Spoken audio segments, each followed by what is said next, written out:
अस्सलाम वालेकुम हाय व्यूज़। आज मैं मगज़ मसाला बनाने लगी हूँ। प्याज मैंने ऑयल में ब्राउन कर लिया है। प्याज मेरा ऑयल में ब्राउन हो चुका है। अब मैं इसके अंदर लहसुन अदरक का पेस्ट डालूंगी और इसको अच्छी तरह मिक्स कर लूँगी। लहसुन अदरक का पेस्ट डाला है इसके अंदर, वो अच्छी तरह मिक्स हो चुका है इसके अंदर। अब मैं इसके अंदर ये टमाटर, कटे हुए टमाटर शामिल करूँगी बिस्मिल्लाह, और इनको अच्छी तरह मिक्स कर लूँगी।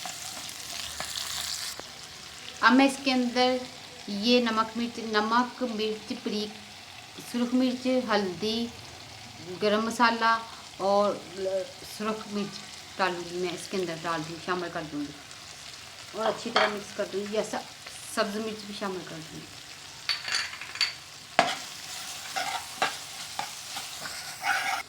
अल्हम्दुलिल्लाह माशाल्लाह से मेरा मसाला तैयार हो चुका है।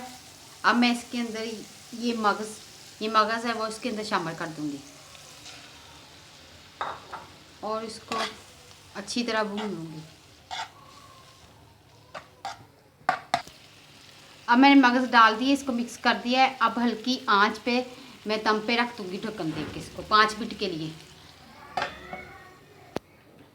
टाइम में 5 मिनट हो गए। अब मैं इसको देखती हूँ। माशाल्लाह से अल्हम्दुलिल्लाह मेरा मगज़ मसाला तैयार हो चुका है। इसकी खुशबू भी बहुत अच्छी आ रही है। अब मैं इसको हल्का सा फ्राई कर लूँगी।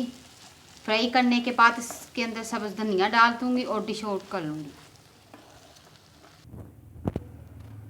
अल्हम्दुलिल्लाह माशाल्लाह से मेरा मगज़ मसाला तैयार हो चुका है।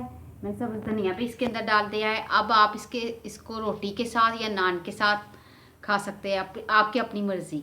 ये घर में ज़रूर ट्राई कीजिएगा। ये ताकतवर होता है मगज़ मसाला। बच्चों को भी खिलाइए, बच्चों की सेहत बनती है इससे। अपना और अपने बच्चों का, हस्बैंड का, बुज़ुर्गों का ख्याल रखें। मुझे दुआओं में याद करें। मेरे चैनल को लाइक कीजिएगा। अल्लाह हाफिज़।